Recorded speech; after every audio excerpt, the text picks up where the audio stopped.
Күйөөңүз экинчи аял алам десе макул болот белеңиз. Ооба. Күздү башка аял менен бөлүшө берет элеңиз. Билбейм, ушу измена кылгандан көрө. Макул. Майлы. Майлы. Сиздин жообуңуз биз менен туура келди. Мына бирбиштен бабут. Уккансызбы бирбишти?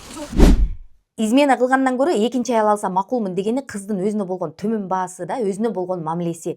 Аялдар кээде күйөөсү кетип калгандан өлө коркот, өзүнүн каалоосун, укугун, чек арасын экинчи орунга коюп коет да.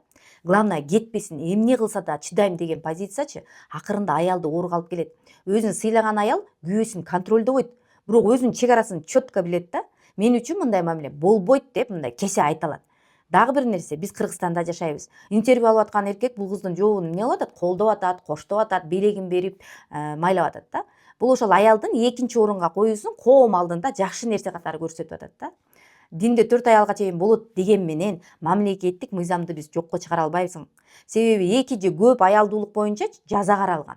Бул кыз го эми жаш экен да, макулмун деп коюп, кийинки последствиясын ойлогон жок. Бирок мен билем го баягы мага келген көп келиндер кандай кыйналганынчы. Сезимди сөз менен өчүрүп салууга болбойт. Ичиңде кызганыч, таарыныч, бир коркуу, басынуу пайда болсочу ал жок болуп кетпейт.